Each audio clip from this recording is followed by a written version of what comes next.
parehas Biblia, lahi o pagsabot. Debati sa mga lain relihiyon. Interpretation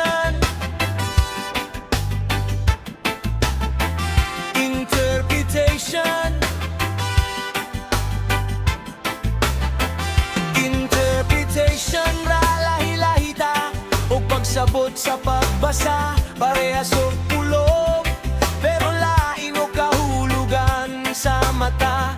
Interpretation ra kinsa may sakto ani kung ang tinuod na aradi ay sa atong kasing-kasing gani.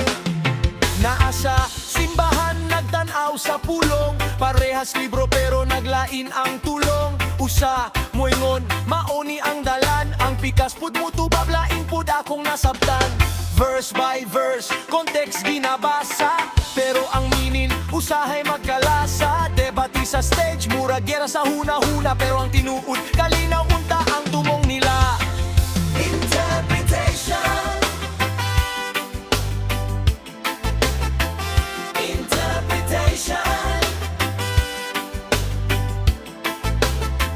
Interpretation ra lahi-lahi ta o pagsabot sa pagbasa, parehas og pulong pero lain o kahulugan sa mata. Interpretation ra kinsa may sakto ani kung ang tinuod ng aradi ay sa atong kasing-kasing gani.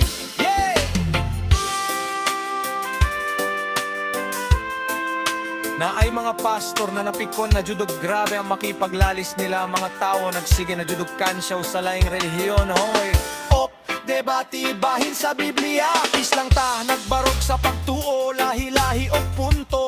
Biblia sa kamot verses ginabuto, pero ang gugma usahay malimtan sa kalayo.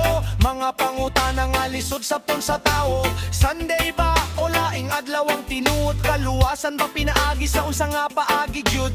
Mga pangutana nga walay dali tubag, kung ang kasing-kasing di mo tanaw sa mas lalong nga kahayag. Basin dili ta mag-away kung magtinabangay, paminawon ng pulong dili lang ipanglaban. Kayang tinuod nga pagtuo dili kusog sa tingog, kundi kalinaw nga makita sa lihat. Interpretation.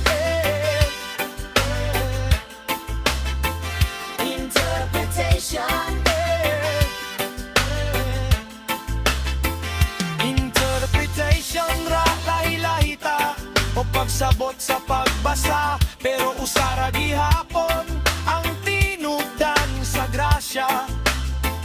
Interpretation ra ayaw kalimti kini nga ang